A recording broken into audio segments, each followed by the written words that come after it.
को देखने के बाद ना आपको पूरा हर चीज क्लियर हो जाएगा क्लास 12 का। मतलब कुल मिला के जितने भी इसमें प्रश्न है वो सभी इम्पोर्टेंट है, ठीक है, एग्जाम की दृष्टि से।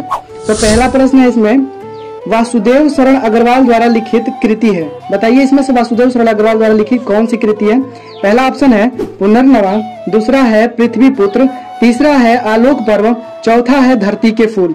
आप यहाँ पे ध्यान दे रहे होंगे, इसमें जो वासुदेव शरण अग्रवाल की जो रचना है वो है पृथ्वी पुत्र। तो आप ये ध्यान रखिए कि वासुदेव शरण अग्रवाल जो है, इनकी रचना में हम इनकी रचनाओं को याद करने के लिए कहानी मैंने बनाया, उसको आप सुनिए।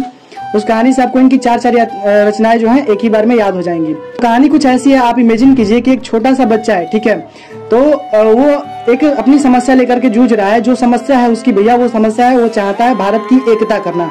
तो भारत की एकता के लिए वो जाता है धरती माँ के पास और धरती माँ से कहता है, हे माता भूमि। तो माता भूमि जब वो बोलता है तो धरती माँ उससे बोलती है कि हाँ पृथ्वी पुत्र। तो आपको यहाँ पे दो बातें याद हो जानी चाहिए। एक, पहला इसने जो बोला है कि माता भूमि, और जो माता ने इसको बोला है कि हाँ पृथ्वी पुत्र। तो माता भूमि और पृथ्वी पुत्र। तो माता भूमि जब ये बोलता है, वो बोलती है पृथ्वी पुत्र, तो ये बोलता है कि भारत की एकता मुझे करनी है, मुझे क्या करनी चाहिए।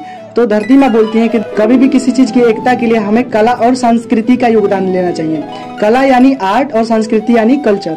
कला और संस्कृति के योगदान से ही हम भारत की एकता कर सकते हैं, यानी सबको एकदम समान कर देना ही भारत की एकता है। यहाँ पर आपको ना यहाँ पे चार रचनाएं याद हो गई होंगी। पहला है माता भूमि, दूसरा है पृथ्वी पुत्र, तीसरा है भारत की एकता और चौथा है कला और संस्कृति, ठीक है। कि जो ऑप्शंस हैं उनके बारे में जान लेते हैं। इसमें से जो पहला ऑप्शन था वो था पुनर्नवा।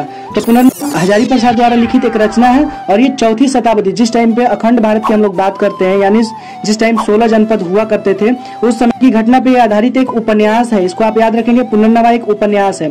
तीसरा आलोक पर्व है, ये हजारी प्रसाद द्वारा लिखित निबंध संग्रह है, जिसके लिए इन्हें 1973 में साहित्य अकादमी पुरस्कार भी मिला था।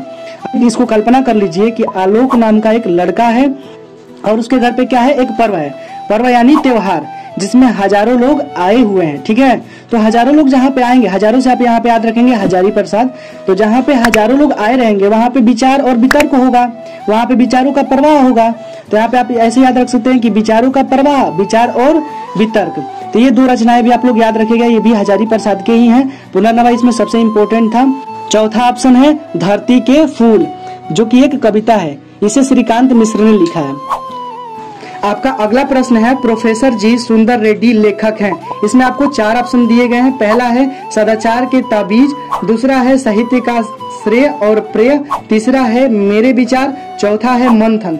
प्रोफेसर जी सुंदर रेड्डी की जो रचना है वो है मेरे विचार। आप इसको ऐसे याद रख सकते हैं कि प्रोफेसर जी सुंदर रेड्डी, ये सुंदर जो नाम है ऐसे याद रखेंगे आप कि मेरे विचार सुंदर हैं। मेरे विचार कैसे हैं, सुंदर हैं। मेरे विचार सुंदर हैं, इससे आप याद रख सकते हैं कि मेरे विचार जो रचना है उसके लेखक सुंदर रेड्डी जी हैं। सुंदर रेड्डी, मेरे विचार रचना के लेखक सुंदर रेड्डी हैं। इसमें आप देखेंगे जो सदाचार की ताबीज, साहित्य का श्रेय और प्रेय, मेरे विचार और मंथन, ये जो 4 ऑप्शन थे उन चारों के बारे में भी थोड़ा सा देख लेते हैं। तो सदाचार के जो ताबीज है ये रचना है हरिशंकर प्रसाई जी की और यह एक निबंध है। इसे आप ऐसे याद रख सकते हैं कि जो ताबीज है वो बांधा जाता है, तो ताबीज को बांधा जाता है यानी निबंध, ताबीज को बांधा जाता है यानी वो निबंध है। दूसरा ऑप्शन यहाँ पे आपका है साहित्य का श्रेय और प्रेय, प्रभाकर माचवे द्वारा यह लिखित है, यह भी एक निबंध है। दोस्तों यहाँ पे एक बात आप लोगों को मैं बताना चाहूंगा, आपके एग्जाम में जो है निबंध से ज्यादा क्वेश्चन पूछे जाते हैं, इसलिए आप निबंधकारों को, उनकी रचनाओं को और उनके नामों को मत छोड़िएगा प्लीज, ठीक है। आप इसको पढ़ के जाएंगे। आगे जो मैंने आपको बताया है कि मेरे विचार, तो मेरे विचार आप क्या कह सकते हो कि मेरे विचार कैसे हैं, सुंदर हैं। तो सुंदर रेड्डी की रचना थी। मंथन के बारे में थोड़ा सा देख लेते हैं। मंथन, इसके बारे में तो ज्यादा पूछता नहीं है, फिर भी इसको देखते हैं। ये कोंकणी भाषा में लिखा गया है और यह भी एक निबंध संग्रह, ठीक है। इसके जो लेखक हैं वो है माधवी सरदेसाई जी। 2014 में इन्हें भी साहित्य अकादमी पुरस्कार से सम्मानित किया गया था। आगे देखेंगे साहित्य अकादमी पुरस्कार क्या है, उसके बारे में थोड़ा सा ज्ञान जान लेते हैं। आपने अभी पीछे देखा कि 1973 में हजारी प्रसाद को भी मिला था साहित्य अकादमी पुरस्कार, आलोक पर्व जो उनकी रचना थी उस पर।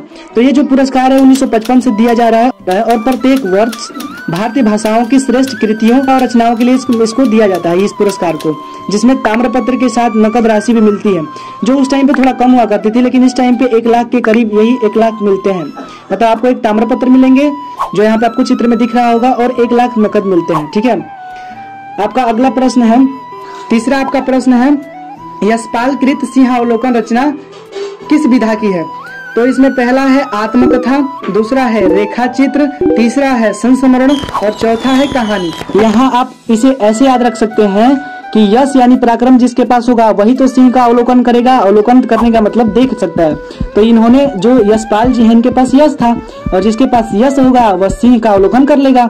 तो भाई जो सिंह का अवलोकन करेगा यानी वो यशपाल जैसा आदमी ही कर सकता है। जब यशपाल ने सिंह का अवलोकन किया था तो उन्होंने इस बारे में सभी लोगों को कहानियां सुनाई थी। क्या सुनाई थी? कहानियां। तो आप ऐसे याद रख सकते हैं कि यशपाल की जो रचना सिंहावलोकन है उसकी वो एक कहानी विधा की रचना है। ठीक। निराला की साहित्य साधना के लेखक हैं। तो देखिए पहला ऑप्शन आपको मिलता है सूर्यकांत त्रिपाठी निराला, दूसरा है महादेवी वर्मा, तीसरा है कन्हैयालाल मिश्र प्रभाकर और चौथा है डॉक्टर रामविलास शर्मा। आपको यहाँ पे कंफ्यूजन क्रिएट हो सकता है कि जो निराला की साहित्य साधना इसमें निराला नाम आ रहा है, तो आप यहाँ पे कंफ्यूज मत हो जाइएगा कि जो निराला जी हैं वो इसकी रचना की है। इनकी रचना डॉक्टर रामविलास शर्मा ने की थी। ठीक है। अगला प्रश्न आप देखेंगे। अगला प्रश्न है आपका आलोचनात्मक कृति साहित्य सहचर के लेखक हैं। तो जो आलोचनात्मक कृति साहित्य सहचर है, साहित्य सहचर की रचना किसने की थी ऐसा पूछा गया आपसे, तो आप यहाँ पे बताएंगे कि हजारी प्रसाद जी ने इसे लिखा था। ठीक है। आपको मैंने पीछे भी बता दिया था। अशोक का फूल भी इन्हीं की रचना है। यहाँ पे आप ध्यान रखेंगे अशोक का फूल और धरती का फूल ये अलग अलग है।